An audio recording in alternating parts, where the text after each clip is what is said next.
Hi, it's Chris again. I'm here with the lovely Andrea, who has been kind enough to give me a cigarette today. We started chatting it up, and Andrea has her own story of homelessness, and I would love to hear it, and I'm sure you would too. So I'm just going to hand it over to Andrea, and yeah, what would you like to tell us, Andrea? Well, I never, I used to work at Fred Meyer almost 19 years, got fired from medical, union didn't back me up, and I used to say, we're all a paycheck away from losing everything.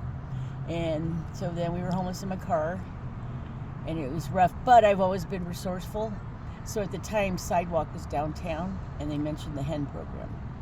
And criteria is that you had a work history, not a drug addict, etc. So I got accepted finally, and they paid my rent until just last December. After 5 years, I got disability.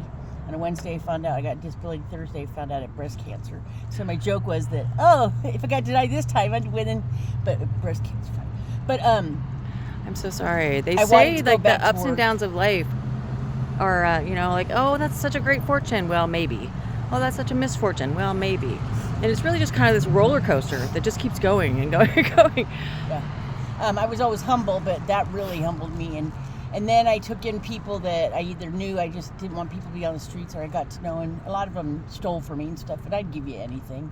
But I'm not going to stop being who I am. No. So now I just have a little apartment, and I have a son with, he had an arm tumor the other, he was born that way, but he developed seizures at 15.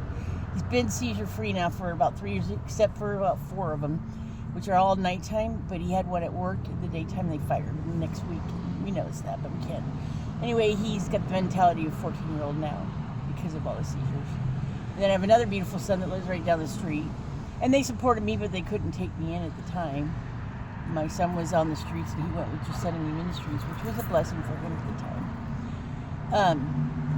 What would I say to people that are homeless? Don't give up. Just keep, looking at all your resources. I think it's a lot worse now, 5 years later. Of course, the prices are real. But I believe God's telling me to go back to school and be some kind of counselor. I think I'm supposed to help the children because I have history of abuse and all that. But I think I'm supposed to be there for somebody. Well, you're here for me today, and I really appreciate you, Andrea. And I'm going to end this video on have a great Thursday, everyone. Thanks for watching, and we're